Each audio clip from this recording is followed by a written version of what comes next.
अंग्रेजों का मेरठ के नागरिकों ने कत्लेआम कर दिया। एक दो नहीं, हजारों का। अंग्रेज अधिकारी जो पुरुष होते थे, उनको जिस आदमी को मिला उसी ने मारा। मेरठ के किसी एक नागरिक के हाथ में छोटा सा छुरा है, उसी को भोंक के अंग्रेज को मार दिया।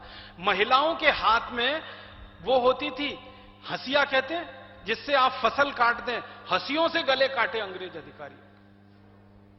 लोग निकल पड़े सड़कों पर हंसिया लेकर, फावड़ा लेकर, कुल्हाड़ी लेकर, छुआ, अपने अपने जो भी हथियार थे, एक बेलचा होता सड़क खोदने का, ले लेके निकले। जो अंग्रेज मिला उसी को खत्म किया। लेकिन एक बात उन सब क्रांतिकारियों की तारीफ में कहनी पड़ेगी कि एक भी अंग्रेज अधिकारी की पत्नी को, बेटी को, मां को, बहन को उन्होंने छुआ भी नहीं। एक भी अंग्रेज अधिकारी की मां, बहन, बेटी को हाथ नहीं लगाया। जो अंग्रेज अधिकारियों की मां, बहन, बेटियां होती थी, उनको बाइज्जत घोड़ा गाड़ी में बिठाकर दिल्ली रवाना किया और दिल्ली से फिर उनको दूसरे स्थानों पर रवाना करके लंदन भेज दिया। और आपको सुनकर हैरानी होगी कि कई अंग्रेज अधिकारी मारे गए तो उनकी पत्नियां रोते हुए कहती थी कि हमारे पास तो वापस जाने के लिए पैसे नहीं है, लंदन कैसे जाएंगे, किराए का पैसा नहीं है।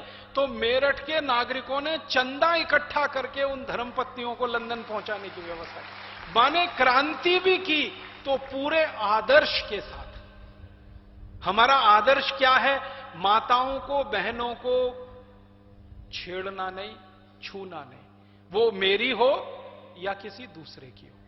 हमारे भारत ने युद्ध के भी नियम बनाए हैं।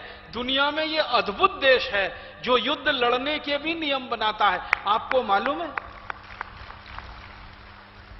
दुनिया में एक कहावत चलती है, बहुत खराब कहावत है लेकिन चलती है। अंग्रेजों की दी गई कहावत है, everything is fair in war and love. कहते हैं कि ना, प्रेम में और युद्ध में हर चीज जायज है, लेकिन हिंदुस्तानी इसको नहीं मानते। हिंदुस्तानी कहते हैं युद्ध भी सिद्धांतों के साथ होता है, प्रेम भी सिद्धांतों के साथ होता है, यहां युद्ध भी सिद्धांतों के साथ होता है। तो अंग्रेजों से हमारी दुश्मनी थी, वैर था। उन अंग्रेजों से जिन्होंने भारत को बर्बाद करने में कोई कसर नहीं छोड़ी। उन अंग्रेजों से हमारा युद्ध था जिन्होंने भारत की लाखों माताओं, बहन, बेटियों से बलात्कार किए। आपको कल्पना नहीं है, कुछ दस्तावेज इतने खतरनाक हैं जो खून के आंसू रुलाते हैं। एक दस्तावेज है हमारे पास जो ये बताता है कि अंग्रेज कोई अधिकारी किसी भारत की मां, बहन, बेटी से बलात्कार करता था तो पहले उसको बेइज्जत करता था, बहन और बेटी को नंगा किया जाता था। फिर बहन और बेटी का जो स्तन होता है उसको लोहे के चिमटे से तब तक दबाया जाता था जब तक उसमें से खून ना निकले। फिर उस मां, बहन, बेटी से बलात्कार अंग्रेज किया करते थे। ऐसे हैवानियत वाले अंग्रेज थे। लेकिन उन अंग्रेजों के खिलाफ भी भारत के क्रांतिकारियों ने एक सिद्धांत अपनाया कि उनकी माताओं, बहन, बेटियों को छुआ भी नहीं। पूरे युद्ध में अंग्रेज अधिकारियों का कत्लेआम हुआ, किसी अंग्रेजी बहन, बेटी और मां का कत्लेआम नहीं हुआ, किसी को छुआ भी नहीं। मेरठ आजाद हो गया 1.5 दिन में। फिर उसके बाद मेरठ से क्रांतिकारी चले घोड़े पर और पैदल और दिल्ली पहुंच गए। 70 किलोमीटर की दूरी है, 24 घंटे में दूरी तय हो गई। दिल्ली पहुंच गए। 11 मई को दिल्ली में कत्लेआम शुरू हो गया और 15 मई तक पूरी दिल्ली आजाद हो गई अंग्रेजों की गुलामी से। फिर दिल्ली से निकले क्रांतिकारियों की एक टीम और बरेली गई, एक शाहजहांपुर निकली, एक अलीगढ़ की तरफ निकली, अलीगढ़, एटा, इटावा होते हुए कानपुर में, ये सब, फिर एक बरेली, शाहजहांपुर होते हुए, ऐसी टुकड़ियां बंटती गईं। और मात्र 3 महीने में, मई का पूरा महीना, जून का पूरा महीना, जुलाई का पूरा महीना, लगभग अगस्त का आधा महीना और बहुत अधिक तो 4 महीने मान लो, 1 सितंबर 1857 तक हिंदुस्तान की 350 छावनियां जो अंग्रेजों की गुलाम थी वो पूरी तरह से आजाद हो गई। इस पूरी कहानी में जो सबसे महत्व की बात रेखांकित करने की है वो एक कि भारत में 1850 तक किसी हिंदुस्तानी को कल्पना नहीं थी कि यह देश आजाद हो जाएगा, अंग्रेज चले जाएंगे, अंग्रेज मारे जाएंगे, कोई इतनी बड़ी बगावत कभी हो सकती है, इतना बड़ा संगठन खड़ा हो सकता है। आपको कल्पना है 350 छावनियों में जब लड़ाई हुई होगी तो कितने हिंदुस्तानियों ने भाग लिया? मैं ये एक आंकड़े के लिए 18 साल काम करता रहा। कि कुल कितने हिंदुस्तानियों ने 1857 की लड़ाई में भाग लिया।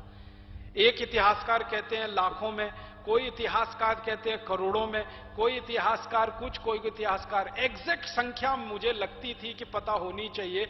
18 साल लगे हुए। मेरे गुरु थे प्रोफेसर धर्मपाल, इतिहास के बहुत बड़े जानकार, उनकी मदद से और उनके कुछ साथियों की मदद से पता चला 4 करोड़ 20 लाख से ज्यादा भारतवासियों ने अंग्रेजों के सामने आमने सामने का युद्ध किया 1857।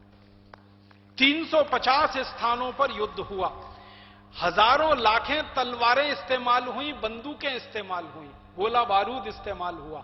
तो आप जरा दूसरे तरफ से कल्पना करिए कि कितना बड़ा यह संग्राम रहा होगा। 350 स्थानों पर 4 करोड़ 20 लाख हिंदुस्तानी लड़ रहे हैं अंग्रेजों से, बंदूकें और तलवारें। एक एक तलवार अगर एक एक हिंदुस्तानी के हाथ में रही हो तो 4 करोड़ 20 लाख तलवारें रही होंगी। इतनी तलवारें बनाई किसने और इतना लोहा और स्टील आया कहां से? फिर यह खोजने के लिए जब निकला मैं तो पता चला अपने देश में एक बंजारा जाति समूह है। आप समझते हैं बंजारा? ये सड़क के किनारे जो अपनी गाड़ी लगा के रहना शुरू कर देते हैं, घर नहीं बनाते कभी। लोहार वो कारीगरी में लोहार हैं और जाति में बंजारा कहलाते हैं। ये अपना घर नहीं बनाते। क्यों? वो कहते हैं कि हमारे राजा ने कभी अपना घर नहीं बनाया तो हम क्यों बनाएं। और वो अपना राजा किसको मानते हैं? महाराणा प्रताप को। महाराणा प्रताप के वंशज मानते हैं अपने को। वो कोई छोटे लोग नहीं है, छोटी जाति नहीं है, बहुत ऊंची जाति है। हमारे देश में कोई जाति छोटी जाति नहीं है, सब ऊंची जातियां हैं। तो वो कहते हैं हम तो महाराणा प्रताप के वंशज हैं, हमारे राजा ने घर नहीं बनाया, घास की रोटियां खाई, गांव गांव गली गली उसने छावनियां तैयार की, हम कैसे घर बना सकते हैं। तो ये बंजारा जाति के लोग जो हर बड़े शहर में गांव के बाहर, आप देखेंगे अक्सर किसी भी शहर में जब आप घुसेंगे तो शहर के बाहर इनके आपको वो एक केंद्र स्थान नजर आएंगे। 1-2 गाड़ी खड़ी होगी, वहां पर बच्चे खेलते होंगे, वहीं पर उनकी एक भट्टी होगी जिसमें लोहा गलाते हैं। ये बंजारा समाज को बहुत बड़ी महारत हासिल है लोहा गलाने की। लोहा गलाना समझते हैं? कच्चा लोहा, उसको स्टील बनाना, फौलाद बनाना, तो ये आग की मदद से होता है। तो लोहा गलाकर स्टील बना के तलवार देने का काम ये बंजारा जाति के लोगों ने किया था भारत के 4 करोड़ 20 लाख क्रांतिकारियों को। बंदूकें बनी तो बंदूकों की आगे की नाल तो लोहे की है, पीछे का लकड़ी का है। तो लोहारों ने काम किया नाल बनाने का और लकड़ी का काम करने वालों ने बट बनाई उसकी। तो लाखों वो लोग कारीगर थे। कितने करोड़ मीट्रिक टन लोहा गला होगा, मैं यही सोचकर रोमांचित हो जाता हूं 1857 में। आज तो हम लाखों मीट्रिक टन लोहा बनाते हैं इस देश में, 1857 में लाखों मीट्रिक टन लोहा गलाया गया होगा। तब भाले बने होंगे, तब तलवारें बनी होंगी, तब बर्छी बनी होंगी, तब कृपाण बनी होंगी, तब छुरे बने होंगे, हैसिये बने होंगे और फिर अंत में बंदूकों की नाल बनी होगी। माने क्या है, पूरा समाज इस क्रांति में शामिल था। और दस्तावेज बताते हैं कि गोला बारूद बनाने का काम स्त्रियां करती थी।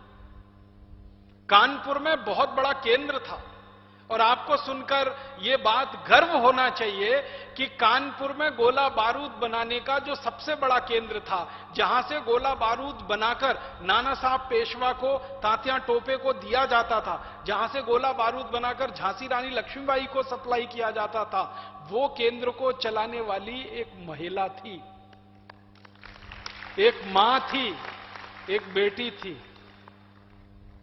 और वो महिला ऐसी थी जो अपने शरीर से वेश्यावृत्ति का काम करती थी, लेकिन उस कार्य से जितने पैसे उसको मिलते थे वो सब क्रांतिकारियों के गोला बारूद बनाने के लिए उपयोग किया करते। माने आप कल्पना करो, इस देश की क्रांति के लिए, इस देश की आजादी के लिए, इस देश के प्रथम स्वाधीनता संग्राम के लिए वैश्याओं ने अपना शरीर बेचकर पैसा कमाया है और इस देश की क्रांति में लगाया है। कितना पवित्र रहा होगा वो पैसा। वो केंद्र चलाती थी और ऐसे सैकड़ों केंद्र कानपुर में थे। उनकी वो हेड थी। एक केंद्र से दूसरे केंद्र को कच्चा